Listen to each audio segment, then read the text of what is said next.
안녕하세요. 오늘도 이해란의 국어시 알고 싶다 북한 편입니다. 여러분 지난 시간에 어떻게 들으셨는지 모르겠는데 여러분들의 어떤 생각 정리에 도움이 좀 되셨으면 합니다. 오늘도 또 우리 직사포라 그래야 되나요? 고사포라 그래야 되나요? 하여튼간 또 우리 김태산 선생님을 모시고 재미있는 시간 가져보도록 하겠습니다. 김태산 선생님은 15년 전에 대한민국에 오셨고 북한에서는 북한이 아주 중요하게 생각하는 민족 간부 양성 기지, 당 간부 양성 기지죠. 인민경제대학 4년을 졸업하시고 주로 무역 관련 분야에서 일을 하셨습니다. 그러니까 비즈니스맨이시죠. 이런 분이신데 오늘은 또 북한에서 해외에서 일어나고 있는 다양한 재미있는 얘기들을 또 준비해 주셨다고 합니다. 김태산 선생님 모시겠습니다. 선생님 어서 오세요. 예, 오래간만입니다. 어떻게 잘 지내셨어요? 예, 그렇습니다. 또 여기 나오셔서 좀 어떻게 확 털어놓으시니까 좀 속이 편안하십니까? 예, 좀 그렇네요. 그렇죠. 요즘에 원체 한국 사회가 돌아가는 게 참 답답하게 좀 돌아가서 그랬는데, 맞아요. 이렇게 한 마디씩 하면 속이 좀 풀리곤 합니다. 그런데 또 선생님께서 하시는 말씀이 여기에 대한민국에서 생각을 가지고 살아가시는 지성인들이라고 그러죠. 지성인들에게 많은 도움이 된다고 합니다. 그래요? 그러니까, 감사합니다. 그러니까 좀 더 용기를 내셔서 오늘은 좀 더 재미있는 얘기 듣고 싶은데요. 선생님, 지난 시간에 별로 소개를 못 해드린 것 같아요. 선생님, 고향은 어디세요? 고향까지 물어봐야 되겠어요. 원래 말하자면 저는 원래 장안도 사람입니다. 그러니까 장안도예요? 옛날 평안북도 평안북도 강계군 사람입니다. 강계 사람. 더 서지가 강계고 제 고향은 거기서 멀리 떨어진 용림이라는 아주 산거리인데. 아주 산거리. 김일성이가 이제 통치하는 전 기간에 너무 산거리 돼서 도로가 위험해서 못 가본 산골 중에 하나입니다. 그 산골에서 용나셨네요. 이거 또 왜 그러세요? 여기 와서 이렇게 실향민으로 삽니다. 아니 그래도 북한에 계실 때는 대학도 아주 좋은 대학을 나오시고 그래도 북한에서 최고 엘리트군에 속하는 그래도 외교관이죠, 그것도. 그렇겠죠. 경제외교관이죠. 경제외교관. 해외 쪽에서 활동을 많이 이렇게 하셨는데 그러다 보니까 북한의 해외와 관련된 또 외교 분야와 관련된 다양한 지식들을 갖고 계시는 것 같더라고요. 그래서 지난번에 우리가 시청자들이랑 약속을 하셨어요. 뭐냐면 해외에서 해외에 나가신 분들이 돈을 벌어야 되지 않습니까? 나라에서는 돈을 조금밖에 안 주고. 그렇죠. 어떤 다양한 방법들을 활용하시는 것 같은데 대표적으로 어떤 겁니까? 선생님 경험을 좀 말씀해 주세요. 해외에 나간다면 이제 여러 분야가 나간다. 어제 첫째로 이제 국가적으로 외국에 나간다면 첫 번째 외교 일꾼들 나가겠죠. 대사관에 대사관 이제 공사 대사관 서기관까지 보고 그 다음에 이제 무역 일꾼들 나가는 거죠. 해외 무역 대표부들, 해외 무역 참사부들 나가는 사람이 있고 과학부에서는 과학 참사 나가고 안전부법에서는 이제 안전 참사로 또 나가고 대사관에 나가 있는 사람도 그렇고 그 다음에 노동자들이 이제 해외에 나가는데 그건 인력으로 팔면서 나가고 이렇게 거의나 분야별로 다 나가요. 분야별로 간부들 나가는 건 다 간부대열이라 그러지요. 그렇죠. 간부대열로 나간다. 간부들 나가는 거는 이제 외교부 대사관에 들어가 있는 사람들은 외교 여건 소지자가 되고 북한의 여건이 이제 세 가지입니다. 외교 여건, 공무 여건, 일반 여건. 근데 사실 북한에서는 그 요건을 하나 가졌다는 것만으로도 엄청난 혜택이죠. 그게 인간 차별의 증명입니다. 한마디로 말해 일반 사람들은 요건을 태어나서 보지도 못하고 죽는 사람들이 2천만 중에 90% 이상, 99% 이상이 되고 대한민국에는 태어나면 요건이 있어요. 태어나면 요건이 있는 것도 중요하지만 우리 애를 보니까 그때 6살인가? 어린이인데 요건이 나오더라고요. 요건이 나오는 건 그건 틀림없이 나오는 데는 자유로운 사회니까. 그런 데는 뭐가 문제인가 하면 대한민국은 큰 간부건 가져 태어난 아이건 똑같은 요건을 갖는다는 거. 똑같은 권리를 가지고 있기 때문에. 근데 북쪽은 일반 국민들은 요건을 아예 보지도 못하고 요건이라는 말조차도 모르는 사람들이 있는 반면에 해외에 나가는 사람들조차도 넘버원이 외교 여건. 세 가지가 지금 제일 최상이죠. 중앙당 간부들, 네. 외교 일꾼들 나갈 때는 무역 참사부 일꾼들 나갈 때는 외교 여건 가지고 나갑니다. 이거는 디플로매틱이라고 해서 외국에 나가서는 이제 공항 통과할 때 누가 짐 뒤지지도 않고 그저 무사히 쭉쭉 나가니까 아주 권위빨 서죠. 그 다음에 두 번째 이제 요건이 공무 요건이라고 이건 경제 일꾼들. 말하자면 그건 좀 레벨이 낮습니까? 그렇죠. 말하자면 돈 버는 사람들이 공무 요건을 가지거든요. 불쌍한 나라에서 돈 버는 사람이 원래 최우대를 받아야 되는데 여기는 대한민국에 와보게 되면 이제 대기업가들 큰 나라를 위해서 큰 돈을 벌어들이는 사람들은 비행기를 타도 비즈니스석 타고 다니지 않습니까? 1등석. 그렇죠. 근데는 북한은 돈을 쓰는 놈들은 비즈니스석 타고 외교여권 소유를 하는데 우리 같은 무역 일꾼들 돈을 버는 사람들은 공무 여권 가지고 비행기 꽁무니에 타야 되는 거예요. 그러니까 못 사는 거예요. 그러니까 그 다음에 노동자들이 우리나라도 이거 좀 정신 차려야 되는 게 돈 버는 사람들을 우대해야 되는 거예요. 그건 맞죠. 네. 원래 나라가 바로 설라면 돈 버는 사람하고 국민이 어쩌면 군대가 존중받는 나라가 되어야 되는 거예요. 근데 돈 버는 사람하고 군대가 존대받으면 그 나라 삐뚤어 가는 나라예요, 원래. 그 다음에 이제 북한의 일반 여건이 있는데 이건 노동자들 나갈 때 일반 여건. 그 노동자들 여건 갖고는 뭐 할 수 있어요? 그건 한 번 나갔다 들어오면 받죠? 몽땅 걷어서는 소각해 버립니다. 그 사람들은 다시 못 나가니까. 저도 근데 북한에서 여건이라는 걸 본 적이 없어요. 근데 그다음에 외교 여건, 공무 여건 가진 사람들은 나갔다가 날짜가 돼서 들어오면 3일 내로 뭐 한 주일 내로 바쳐야 되고 외무성에 바쳐서 외무성에서 다 보관했다. 그 사람이 다시 나갈 때는 중앙당에서 여권 발급 통지서가 중앙당으로부터 떨어지면 그 가서 찾아가지고 그다음에 또 나가게 돼 있어요. 그렇게 돼 있군요. 본인이 여권을 주머니에 넣고 살지 못하게 돼 있습니다. 그러면 여권을 한번 가졌을 때 돈을 엄청 많이 벌어야 되잖아요. 그렇죠? 그렇죠. 한 해외에 번 나가기 나갔을 때. 어려운데. 선생님께서 해외 나가셨을 때 딱 국가에서 주는 돈만 받았습니까? 아니면 뭐 다른 부업을 하셔가지고 좀 뭐 돈을 덧벌이를 하신 게 있으신지. 그런 건 이런 데서 물어보면 어떡합니까? 그래도 그 비법을 좀 알려주세요. 물론 뭐 일반적인 비법이니까 예. 우선 노동자들부터 이야기를 합시다. 예. 솔직히 외국에 나갔다 들어오면 가족 먹여 살려야지. 막 그렇죠. 친척 친구들 다 쳐다봐요. 선 쳐다보지, 간부들 맞아요. 쳐다보지. 맞아요. 미치는 겁니다. 아니 그러니까 어떤 사람은 외국에 갔다 와가지고 또 고지가 된 사람이 있다고 고지되고 기대면 더 맞아요. 낳기도 좀 없어서 못 줬는데도 기대면 완전히 모조리 친척 관계가 취급받잖아요. 나빠지잖아요. 네, 막 맞아요. 관계 나빠지고 친척들한테 따돌림 받고 막 그러잖아요. 네, 그렇죠. 그렇죠. 예. 근데 그걸 모면하기 위해서라도 3년 동안 나가 있다가 들어오려면 좀 버르겠고 들어오려니까. 그래야 되죠. 예. 노동자들은 이제 뭐 단편적으로 건설 나간 노동자들은 기본 건설 작업 국가가 시키는 거 그거 하고 그다음에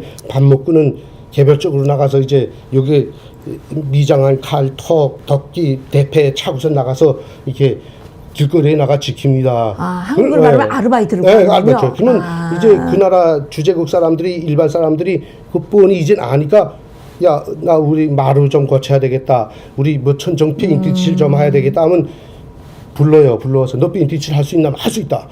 이건 미장 좀 하겠나? 할 수 있다. 그럼 계약해서 가서 해주면 그 돈 벌어옵니다. 그 벌어오게 되면 그걸 자기가 다 가지게 되면 붙잡아서라니 보위원이 북한으로 소환시켜 버리든가 아니게 되면 다시 못 나가게 붙잡습니다. 그렇죠. 압력을 가죠. 그러니까 그렇겠죠. 보위원 좀 뜯어주고 좀 뜯어주고 그다음에 자기 조금 더 챙겨서 놔두고. 그러니까 기생충들이 너무 많은 거야. 그렇죠. 그렇게 해야 다음번에 또 맞아요. 안전하게 나가고 되니까. 노동자들은 그렇게 돈을 벌고 그 다음에 이제 해외에 나가 있는 뭐 우리 무역 일꾼들은 이제 어떻게 하나 하면 북한에서 수입하라는 뭘 말하는 생거물을 수입하라고 하게 되면 그 생거물을 수입하는 그 회사에다 이제 리미트를 주고 야 이거 내가 이만큼 수입하니까 너 커미션 좀 내라.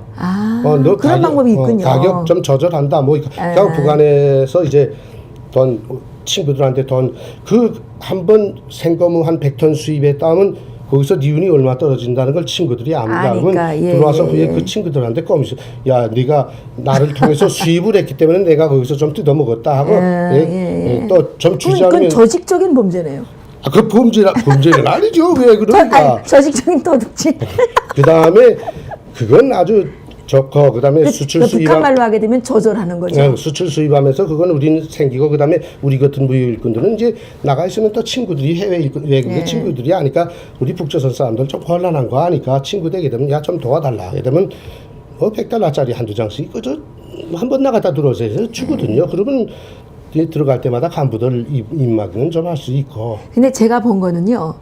그 저희 친척 중에 그 소련에 네. 하바롭스크 그러니까 벌목이죠. 예, 건설도 예, 가고 예, 예. 홍농사도 가고. 예, 거기 이게 그 건설 아니고 벌목장. 예. 벌목장에 이제 핫산. 예. 핫산에 가 계신 분이 있었는데 그분 그러니까 우리 그 친척은 노동종량원이었어요. 아, 예. 노동종량 기사 자격증이 있어가지고 간부대열로 갔죠. 그래 갔는데 그 누가 소개해서 왔는데 이제 갈 때 보니까 그 이제 우리 친척한테 전달해 준다 그러면서 우리 보고 달러를 좀 구해달라 그러더라고요. 달러를 이제 구해줬는데 그 사람이 그때 달러를 20장을 갖고 간대요. 달러 20장이면 얼마입니까? 2,000달러죠. 그렇죠. 2,000달러인데 이거를 숨겨 갖고 가면 그냥 이렇게 백에다 놓아 갖고 가면 이 무슨 그 통과할 때 찍찍찍찍 금속 그 소리가 나기 때문에 안 돼서 먹는다는 거예요, 이거를. 그래서 자기가 혼자가 다 못 먹으니까 한 사람이 최고로 먹을 수 있는 그 달러 금액이 한 7장 정도 된다 그러더라고요. 그러면 20장이니까 3명에게 이제 나눠주고 가서 얼마를 이제 그 주나 봐요. 그렇게 이제 해서 달러를 넘겨가가지고 하고 그때 뭐 내가 들은 얘기 이건 들은 얘기예요 그냥 들었는데 그때 왜 님수경 왔다 가가지고 네. 그 운동화가 그때 유명했지 않습니까? 그쵸. 그 운동화를 또 소련에 갖다 팔면 돈이 된다 그러더라고요. 그래서 그러면 운동화도 좀 갖고 신발을 신고 가서 벗어 팔고 또 돈을 챙기고 또 그다음에 그 제가 아는 분 한 분은 가서 술을 빚어 가지고 네. 그 뭐 해서 판다 그러는데 그렇죠. 그런 거 가능한가요? 가능합니다. 저거 술장사 하는 걸 봤는데 네. 제가 몽골에 나가 있었거든요. 몽골에 이제 북한 의사들이 나와 있었어요. 네, 의사들. 약제조사에서 나와 있었어요. 제약회사에서 예. 나와서 이제 그 웅담을 제조해 나갔어요. 몽골에 화학적으로 웅담을 제조해 나갔는데 그 사람들이 웅담 장사해서는 돈이 안 되는 거예요. 화학적으로 제조해서 이제 북한 들어가는데 네. 그 생산도 잘 안 되고 돈이 안 되니까 네. 몽골에서 이제 밀을 심으면 얼마나 잘 되는지 모릅니다. 그걸 밀을 심어가지고 가을하고 이제 밀도 좀 사고 해서 밤에는 이제 그 과학자들이 나왔으니까 술을 생산할 줄 알아요. 그래서 술을 이렇게 빚어가지고 몽골 사람들한테 술을 팔아서 돈을 벌다 이제 경찰들한테 단속이 돼서 이제 대사관에서 문제가 좀 섰던 사건도 있었어요. 그래서 어쨌든 나가게 되면 별장사를 당합니다. 그렇게 하고 대사관에 있는 여성들은 콩나물 이렇게 키워서 이제 콩나물도 팔아요? 콩나물 장사도 하는 데도 있고 뭐 대사관마다 더 하는데 특히 이제 대사관 사람들이 콩나물 장사를 한다는 얘기예요? 그렇죠. 외교관들이? 주재국 사람들 말하자면 그러니까 여기 뭐 외교관이죠, 외교관. 그렇죠. 그 사람들 가족들이 해가지고 이제 거기에 야 눈물 나네, 눈물 나요. 하죠. 말하자면 그게 합법적으로 하는 건 아니고 비공개적으로 하는 사람들도 있고 근데는 외교관들이 하는 장사가 제일 참 안타깝게도 힘들게 하는데 외교관들은 원래 국가에서 다 보장을 해주기 때문에 장사 같은 건 하면 안 되게 규정되어 있는 겁니다. 뭐든지 다 그러면 안 되죠. 근데 이 사람들은 그 치외법권적이라는 그런 그 권한을 이용해 가지고 국경을 넘나들면서 그 사람들 가방은 행랑은 안 뒤지기 때문에 그걸 이제 마약 같은 거 많이 하잖아요. 그걸 뭐 아니 제가 신문에서 많이 봤어요. 그 외교관이 마약을 막 뭐 몇 킬로 갖고 다니다가 막 뭐 잡히고 그 실제로 있는 겁니까? 있는 일이죠. 근데 문제는 북한 정부가 그걸 장려하기 때문에 그런 일이 생기는 그 겁니다. 장려를 해 왜요? 왜 장려 안 하면 불법을 장려하면 됩니까? 안 되죠. 안 되는 데는 뭐 나쁜 짓을 하라고 이렇게 시키는 게 아니고 뭔가 하면 원래 그 나라 주재 대사관은 북한에서 돈을 그 주재 대사관 비용, 건물값, 그다음에 대사가 대사를 비롯해서 소유관들까지 매달 로임, 그다음에 대외 활동에 필요한 지원, 재정적 지원을 국가적으로 다 해주게 돼 있잖아요. 해줘야 되는데 북한이라는 나라가 외화가 부족하니까 이걸 못 해주는 거예요. 그럼 어떻게 자기들을 보러 쓰라는 겁니까? 북한 대사관들은 매달마다 그 대사관 그 비용 건물 비용 못 내서 건물주들한테 막 계속 쫓기기도 하고 대사관 소기관들 대사까지 러임을 못해서 살림을 겨우 어렵게 정말 하거든요. 그러니까 불법을 저지를 수밖에 네, 없군요. 그러니까 북한에서 이제 외교부에서 대표부들에다 주는 게 자체로 외화벌이를 해서 좀 충당하라. 그게 이제 이게 지령 위법을 하라고는 말을 안 하죠. 범죄 근거가 되는 거군요. 그러니까 북한 대사관 해외에 나가 있는 북한 대사관들에서 소기관 한 명은 무역소 기관으로 임명이 돼 있어요. 뭐 국가가 정한 게 아니고 자기네 대사관 안에서 너는 좀 이제 활동력이 있는 사람은 이제 주재국 사람들 끼고 무역 활동 좀 하라. 이렇게 이게 임무를 줘가지고 그 사람이 나가서 벌어서 대사관 비용도 좀 쓰고 그 다음에 대사관 사람들 노인도 좀 주고 이렇게 하라고 그런 거 하는 것 중에 마약이라든가 가짜 달러를 판매한다든가 이런 게 있는 두 번째로 이제 지령 나온 게 그 나라에 나가 있는 무역 대표부들한테서 대사관에 들어왔다 나갔다 하는 그 비용을 좀 받으라 얼마씩. 그리고 저도 이제 경제 대표부로 나가 있었지만 우리한테도 지령이 나옵니다. 대사관에다 좀 후원하라. 근데 후원을 하라고 제가 시키는군요. 시키죠. 근데는 우리가 번 돈 뭐 내가 대사관에다 왜 주냐고 거의는 안 줍니다. 근데 대사관에서 뭐 당당하게 내라고 또 못하죠. 그러니까 거의나 주진 않는 데는 그러다 나니까 이제 이 사람들이 자체로 외화벌이를 하는 겁니다. 그러다 나니까 저기 아프리카 나가 있는 사람들은 물소불을 이렇게 트렁크에다 이제 딸딸이 트렁크에다 가득 실어서 다른 나라에 내다 팔아서 물소불 장사를 하다가 큰 미운을 본 사람도 있고 잡히면 또 망신하고 감방 간 사람도 있고 유럽 나라 사람들은 이제 술 장사 대사관 비용으로 대사관 사람들이 사는 거는 말하자면 세금이 없이 사니까 싸게 싸가지고는 내다가 이제 비싸게 팔고 다른 나라 넘겨가지고 뭐 담배 같은 것도 사고 팔고 담배가 제일 장사가 니은이 수량이 많으니까 자동차 한 자동차에 실어도 많이 실을 수 있으니까 한 번에 니은이 많이 떨어지거든요. 그러니까 밀수 같은 걸 많이 한다고 봐야 되겠네요. 그렇죠. 그러니까. 밀수죠. 이 사람들은 외교관이라는 그 국제적인 그 치해법권적인 그런 권한을 이용해서 장사를 하는 거죠. 그러다가 이제 뭐 들키게 되면 깨끗이 망신하고 감방 가고 근데 그 문제는 감방 이제 마약 장사 같은 거 하다가 아직도 아마 감방 들어가 있는 사람이 있을 수 있을 거예요. 근데 북한이 그걸 그렇게 해서는 조금 뒤로라도 사업을 해서 뽑아줘야 되는데 안 뽑아주는 거예요. 안 뽑아주잖아요. 본인 하나만 당하는 거죠. 제가 이제 알고 있는 것도 이 사람들이 북한에서 한때 그 마약을 많이 심지 않았을까요? 아편.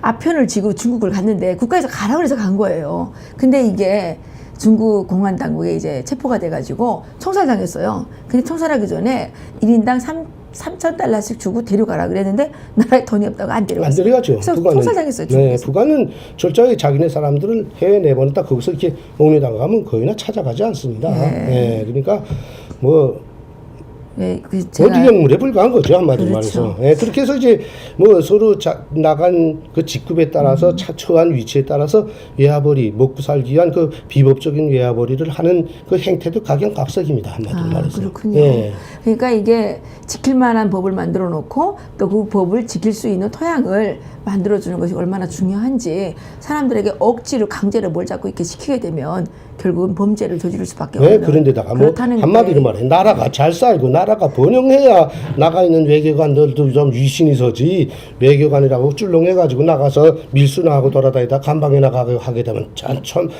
쪽팔리는 거 아닙니까? 그러니까 요즘에 외교관들이 많이 탈북하시는 것 같아요. 오늘 여기까지 또 마치도록 하겠고요. 더 하실 말씀 있으세요? 아니 뭐 다른 거 없습니다. 없으세요? 어떻게 시간이 지날수록 좀 재미있으십니까? 선생님이 재미있으셔야 돼요. 왜 그래요? 뭐 전 재미있을 거 없습니다. 그저 알고 있는 거 박사님 이야기하라면 이야기해 줄 뿐입니다. 이게 이제 정말 북한에 그래도 최고 엘리트라고 하시는 분들이 또 외국에 나가셔서 이렇게 어려운 삶을 살고 계시다는 이런 얘기를 들으니까 참 슬픕니다.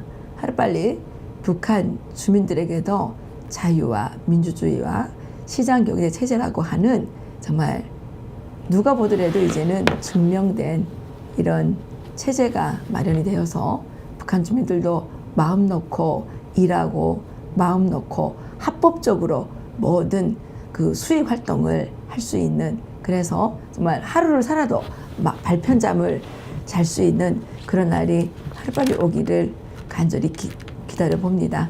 오늘 여기서 마치겠습니다. 여러분 시청해 주셔서 너무 감사합니다.